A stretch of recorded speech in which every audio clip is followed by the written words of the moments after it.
સુરતના સિંગણપોર વિસ્તારમાં 19 વર્ષીય યુવતીના આપઘાતનો મામલો વધુ ગરમાયો છે। યુવતીને એક યુવક દ્વારા હેરાન પરેશાન કરાઈ હોવાના આક્ષેપ સાથે પોલીસ ફરિયાદ નોંધાયા બાદ આ કેસમાં આરોપી યુવક અને તેના પિતાની ધરપકડ કરવામાં આવી છે। જો કે યુવતીની કેટલીક ચેટને લઈ આ ધરપકડ બાદ રબારી સમાજના લોકો મોટી સંખ્યામાં પોલીસ કમિશનર કચેરી ખાતે પહોંચ્યા હતા અને સમગ્ર કેસમાં ન્યાયિક અને તટસ્થ તપાસની માંગ સાથે આવેદનપત્ર પાઠવ્યું હતું। જો કે રબારી સમાજના આગેવાનો દ્વારા દાવો કરવામાં આવ્યો છે કે યુવકે 1 વર્ષ પહેલા જ યુવતીને તમામ પ્લેટફોર્મ પર બ્લોક કરી દીધી હતી, તો બીજી તરફ યુવતીના આપઘાતની ઘટના બાદ કેટલાક શખ્સો દ્વારા યુવતીની એકતરફી ચેટના જીમેલના સ્ક્રીનશોટ સોશિયલ મીડિયામાં વાયરલ કરવામાં આવ્યા છે, જેના પગલે યુવતીના પરિવારે પોલીસને અરજી કરી કડક કાર્યવાહીની માંગ કરી છે। યુવતીના પિતાએ સિંગણપોર પોલીસને આપેલી અરજીમાં 7 લોકોના નામનો ઉલ્લેખ કર્યો છે। પરિવારે આક્ષેપ કર્યો છે કે પોલીસ ફરિયાદ નોંધાયા બાદ આરોપીને બચાવવા માટે આવા કૃત્યો કરવામાં આવી રહ્યા છે। તેઓએ ચેટની પોસ્ટ વાયરલ કરનાર શખ્સો સામે તાત્કાલિક અને કડક કાર્યવાહી કરવાની માંગ કરી છે। આ મામલે સુરત પોલીસે વધુ તપાસ હાથ ધરી છે। રબારી સમાજના લોકોએ મોટી સંખ્યામાં પોલીસ કમિશનર કચેરીએ પહોંચી સુરત પોલીસ કમિશનરને આવેદનપત્ર પાઠવી આ સમગ્ર કેસમાં સચોટ ન્યાયિક અને તટસ્થ તપાસ થાય તેવી રજૂઆત કરી છે। તેમની મુખ્ય માંગણી છે કે પોલીસે એકતરફી કેસની તપાસ ન કરવી જોઈએ। ઉલ્લેખનીય છે કે સમાજના લોકોએ દાવો કર્યો છે કે છોકરાએ યુવતીને 1 વર્ષ પહેલા તમામ પ્લેટફોર્મ પર બ્લોક કરી દીધી હતી।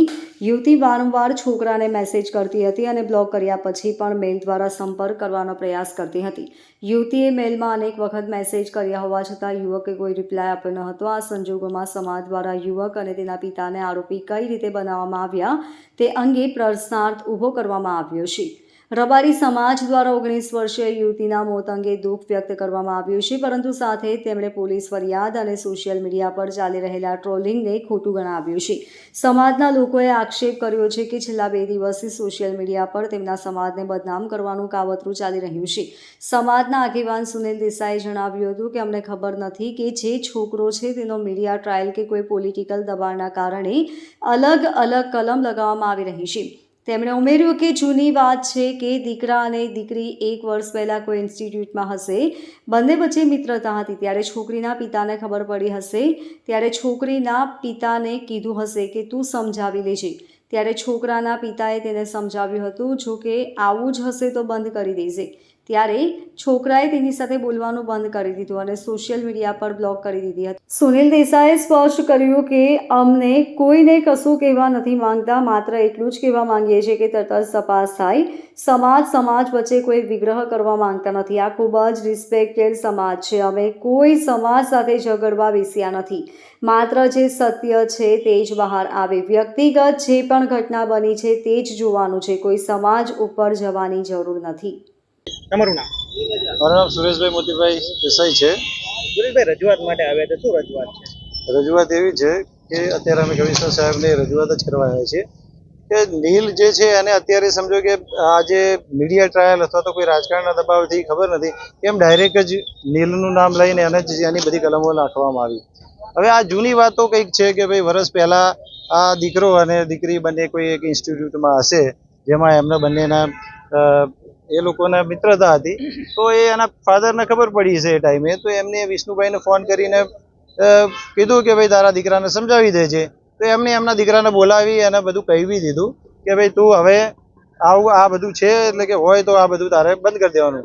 તો ત્યારથી એ દીકરાએ એને બોલાવવાનું બંધ કર્યું, એના સોશિયલ મીડિયા એકાઉન્ટ છે એ બી એને એમાં બ્લોક કરી દીધી, પણ છતાંય હવે એની અંદર એમને કંઈક જીમેલની અંદર કંઈક મેસેજીસ કર્યા, જે મેસેજીસમાં કંઈક દીકરીએ ઘણા બધા એવા વસ્તુ લખી છે, અમે અત્યારે જોયું તો એમાં એવું લાગે કે એના પપ્પા કંઈક ગાળો બોલે મારે એવું બધું બી લખેલું છે। સત્ય શું છે તો એ આપણે તપાસનો વિષય છે। હવે આ 8 મહિનાથી જે એના કોન્ટેક્ટમાં નથી, જે એનો કોઈ કોન્ટેક્ટ નથી, એ દીકરા ઉપર આજે તમે આક્ષેપ મૂકીને એને સીધો મરવાનો એને મારી નાખે ભાઈ આના લીધે થયું આ થયું, એ કઈ રીતે તમે ડાયરેક્ટ એવો આક્ષેપ કરી શકો? અમારું માંગ એક જ છે કે એની તટસ્થ તપાસ કરો। એના 8 મહિના દરમિયાન બીજું શું થઈ ગયું હોઈ શકે? ઘરમાં કંઈ ટોર્ચર હતું, શું હતું, એને દીકરીએ લખ્યું છે તો અમે અત્યારે મારી જોડે પુરાવા છે। હવે આપણે કોઈને કશું કહેવા માંગતા નથી, પણ આની તટસ્થ તપાસ કરી અને જે જે આનો ન્યાય જે રીતે અપાતો એ રીતે આપો. ખાલી આપણે અને કોઈ સમાજો વચ્ચે આપણે વિગ્રહ નથી કરવાનો. આ તો બહુ રિસ્પેક્ટેડ સમાજ છે સામે બધા અહીંયા સમાજો રિસ્પેક્ટેડ સમાજોના વિશે એના વિશે કોઈ સમાજની વિશે આ બધું આપણે ઝઘડવા બેઠા છીએ ના.